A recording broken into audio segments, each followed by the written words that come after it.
Kuku TV please subscribe. Kuku TV ಉಡುಪಿಗೆ ಮತ್ತೊಮ್ಮೆ ಸ್ವಾಗತ. ಮನುಷ್ಯನು ಪ್ರಕೃತಿಯ ಒಂದು ಭಾಗ. ಆದರೆ ತಾನು ಬುದ್ಧಿವಂತನೆಂದುಕೊಂಡು ಮರಗಳು, ಪ್ರಾಣಿಗಳು, ಪಕ್ಷಿಗಳು ಇವುಗಳನ್ನು ತಳ್ಳಿ ಹಾಕುತ್ತಾನೆ. ಆದರೆ ಬದುಕಿನ ಸತ್ಯ ಪಾಠಗಳನ್ನು ಕಲಿಸುವವರು ಇದೇ ಜೀವಿಗಳು. ಈ ಕತೆ ಒಂದು ಅರಣ್ಯ, ಒಂದು ಮನುಷ್ಯ ಹಾಗೂ ಅಲ್ಲಿರುವ ಪ್ರಾಣಿ ಪಕ್ಷಿಗಳ ನಡುವೆ ಬೆಳೆದ ಅನನ್ಯ ಸ್ನೇಹದ ಬಗ್ಗೆ. ಉಡುಪಿ ಜಿಲ್ಲೆಯ ಸಮೀಪ ಒಂದು ದೊಡ್ಡ ಅರಣ್ಯ ಇತ್ತು. ಅರಣ್ಯದ ಅಂಚಿನ ಹಳ್ಳಿಯಲ್ಲಿ ಆದಿತ್ಯ ಎಂಬ ಯುವಕನಿದ್ದ. ಅವನು ನಗರದಲ್ಲಿ ಬೆಳೆದಿದ್ದ. ಮೊಬೈಲ್, ಟಿವಿ, ಬೈಕ್, ಕಾರು ಎಲ್ಲವೂ ಅವನ ಬಳಿ ಇತ್ತು. ಅವನು ಮಾಡರ್ನ್ ಲೈಫ್, ಆಧುನಿಕ ಸ್ಟೈಲ್ನಲ್ಲಿ ಜೀವಿಸುತ್ತಿದ್ದ. ಪ್ರಕೃತಿ, ಪ್ರಾಣಿ, ಪಕ್ಷಿ ಎಲ್ಲವನ್ನು ನಿರಾಕರಿಸುತ್ತಿದ್ದ.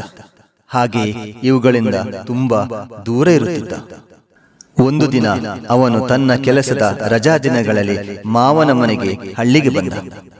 ಆ ಸಮಯದಲ್ಲಿ ಮಾವ ಹೇಳಿದ, ಆದಿತ್ಯ, ಈ ಅರಣ್ಯ ನಮ್ಮ ಬದುಕಿನ ಆಧಾರ.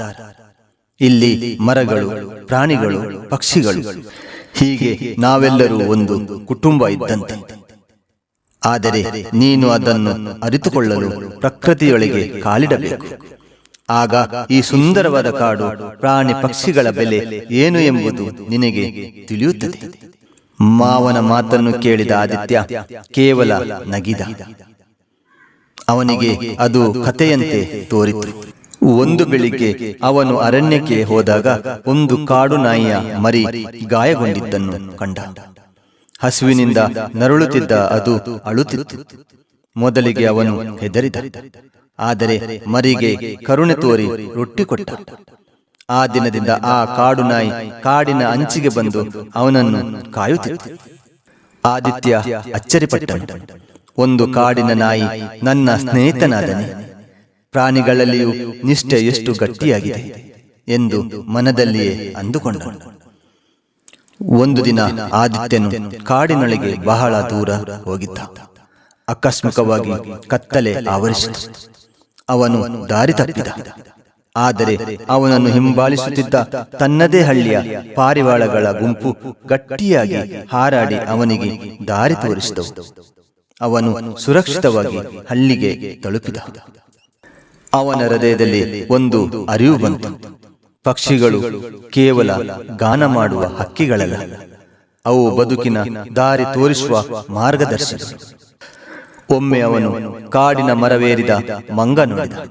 ಅದು ತನ್ನ ಮಗುವಿಗೆ ಹಣ್ಣು ಕೊಟ್ಟು ತಾನೇ ಹಸುವಿನಿಂದ ಕೂತಿತ್ತು. ಆದಿತ್ಯ ತನ್ನ ಕಣ್ಣು ಬಿಟ್ಟು ನೋಡಿದ. ಅವನಿಗೆ ತಕ್ಷಣ ತನ್ನ ತಾಯಿಯ ನೆನಪಾಯಿತು. ತಾಯಿ ಹೊಟ್ಟೆ ಹಸಿವಾಗಿಯೇ ಇದ್ದು ಮಗನಿಗೆ ತಿನಿಸುವಳು. ಅವನ ಕಣ್ಣು ನೀರಾಯಿತು. ನಿಸ್ವಾರ್ಥ ತ್ಯಾಗವನ್ನು ಮನುಷ್ಯ ಮಾತ್ರವಲ್ಲ, ಮಂಗ ಕೂಡ ತೋರಿಸುತ್ತದೆ. ಒಂದು ದಿನ ಆದಿತ್ಯನ ಮಾವನು ಅವನನ್ನು ಕಾಡಿನೊಳಗೆ ಕರೆದೊಯ್ದು ತೋರಿಸಿದ. ಈ ಮರವನ್ನು ನೋಡು. ಮಳೆ, ಗಾಳಿ, ಬಿಸಿಲು ಏನೇ ಬಂದರೂ ಸಹಿಸಿಕೊಂಡು ಇರುತ್ತದೆ. ಆದರೆ ಹಣ್ಣು, ಹೂ, ನೆರಳನ್ನು ಯಾವುದೇ ಸ್ವಾರ್ಥ ಇಲ್ಲದೆ ಪ್ರತಿಯೊಬ್ಬರಿಗೂ ನೀಡುತ್ತದೆ. ಆದಿತ್ಯ ಒಂದು ಕ್ಷಣ ಚಿಂತಿಸಿದ. ನಾವು ಮನುಷ್ಯರು ಏನು ಮಾಡುತ್ತಿದ್ದೇವೆ? ಮರಗಳನ್ನು ಕತ್ತರಿಸುತ್ತಿದ್ದೇವೆ, ಕಾಡುಗಳನ್ನು ನಾಶ ಮಾಡುತ್ತಿದ್ದೇವೆ. ಆದರೆ ಮರಗಳು ಪ್ರತಿಯಾಗಿ ತ್ಯಾಗವನ್ನೇ ಮಾಡುತ್ತಿವೆ. ಹೀಗಿರುವಾಗ ಒಂದು ರಾತ್ರಿ ಅರಣ್ಯದಲ್ಲಿ ಬೆಂಕಿ ಹೊತ್ತಿಕೊಂಡಿತು. ಹಳ್ಳಿಯ ಜನ ಬೆಚ್ಚಿಬಿದ್ದರು. ಎಲ್ಲಾ ಪ್ರಾಣಿಗಳು ಓಡಿ ಹೋದವು. ಆದರೆ ಅಚ್ಚರಿಯಾಗಿ ಅವನು ಸಾಕಿದ್ದ ಕಾಡಿನ ನಾಯಿ, ಚಿನ್ನ ಮತ್ತು ಹಕ್ಕಿಗಳ ಗುಂಪು ಹಳ್ಳಿಯವರ ಮನೆಗಳ ಬಳಿ ಬಂದು ಗಟ್ಟಿಯಾಗಿ ಶಬ್ದ ಮಾಡುತ್ತಾ ಎಚ್ಚರಿಸಿತು. ಜನರು ಎಚ್ಚರಗೊಂಡು ಬೆಂಕಿ ನಂದಿಸಲು ಹೋದರು. ಆದಿತ್ಯನ ಕಣ್ಣು ಮಿಡಿದಿತ್ತು.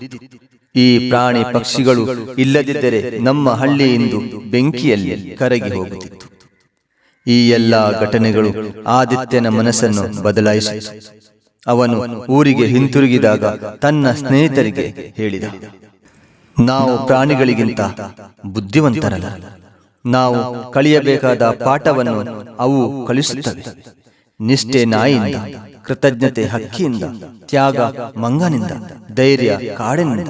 ಪ್ರಕೃತಿಯೇ ನಮ್ಮ ಅಚ್ಚುಕಟ್ಟಾದ ಗುರು. ಅವನ ಮಾತುಗಳನ್ನು ಕೇಳಿ ಹಳ್ಳಿಯ ಮಕ್ಕಳು ಪ್ರಕೃತಿಯನ್ನು ಗೌರವಿಸಲು ಶುರು ಮಾಡಿದರು. ಹಳ್ಳಿಯವರು ಪ್ರಾಣಿಗಳಿಗೆ ಆಹಾರ ಕೊಡುವ ದಿನವನ್ನೇ ಆಚರಿಸಿದರು. ವೀಕ್ಷಕರೇ, ನಾಯಿ ನಮಗೆ ನಿಷ್ಠೆಯ ಪಾಠ ಕಲಿಸುತ್ತದೆ. ಹಕ್ಕಿ ಕೃತಜ್ಞತೆ ಮತ್ತು ಮಾರ್ಗದರ್ಶನ ಕಲಿಸುತ್ತದೆ. ಮಂಗ ತ್ಯಾಗದ ಅರ್ಥವನ್ನು ಬೋಧಿಸುತ್ತದೆ. ಮರ ನಿಸ್ವಾರ್ಥ ಸೇವೆಯ ಪಾಠ ಕೊಡುತ್ತದೆ.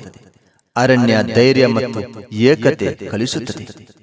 ಮನುಷ್ಯನ ಹೃದಯ ದೊಡ್ಡದಾಗಬೇಕಾದರೆ ಅವನು ಪ್ರಾಣಿಗಳಿಂದ, ಪಕ್ಷಿಗಳಿಂದ, ಮರಗಳಿಂದ ಕಲಿಯಬೇಕು. ಪ್ರತಿ ಒಂದು ಜೀವಿಯು ದೇವರ ರೂಪ. ಪ್ರೀತಿಯೇ ಅತಿ ದೊಡ್ಡ ಧರ್ಮ.